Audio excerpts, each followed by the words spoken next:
आज मैं महाभारत की कथा शुरू कर रहा हूं, ऐसे अंदाज में जैसा आपने पहले कभी नहीं सुना। यह कहानी सिर्फ युद्ध की नहीं है, यह कहानी है प्रेम की, प्रतिज्ञा की और उस एक क्षण की जिसने इतिहास की दिशा बदल दी। हजारों वर्ष पहले हस्तिनापुर का राजा था महाराज शांतनु, धर्मनिष्ठ वीर पर अपने हृदय के आगे विवश। एक दिन राजा गंगा नदी के तट पर खड़े थे और वहीं उन्होंने उसे देखा।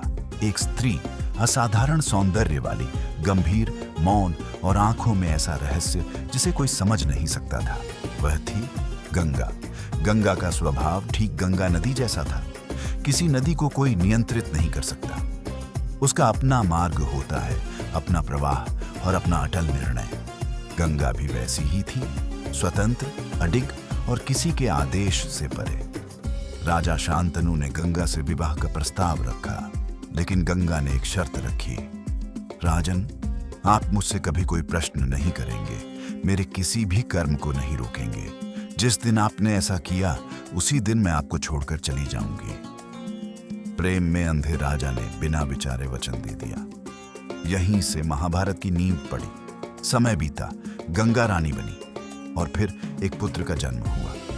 लेकिन जन्म लेते ही गंगा उस शिशु को लेकर सीधे नदी की ओर चली गई और उसे गंगा में प्रवाहित कर दिया। राजा का हृदय कांप उठा, पर वचन ने उन्हें मौन कर दिया।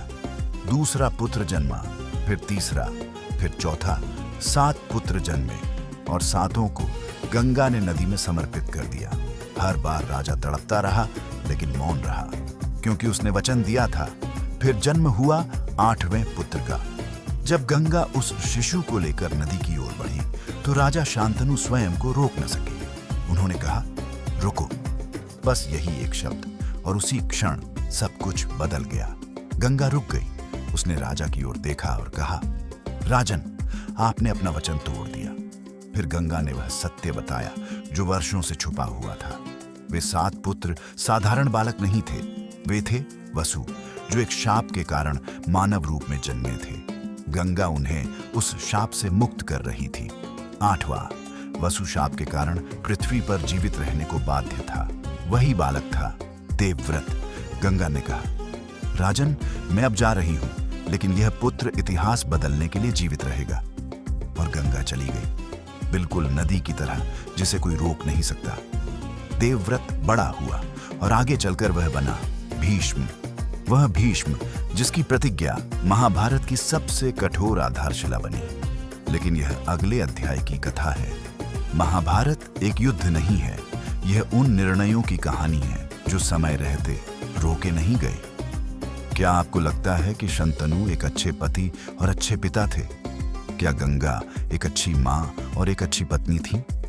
अपनी राय टिप्पणियों में साझा करें। अगर आप जानना चाहते हैं कि महाभारत में आगे क्या होता है तो कृपया मेरे चैनल को सब्सक्राइब करें। मैं जल्द ही महाभारत के अगले एपिसोड के साथ वापस आऊंगा। नमस्ते।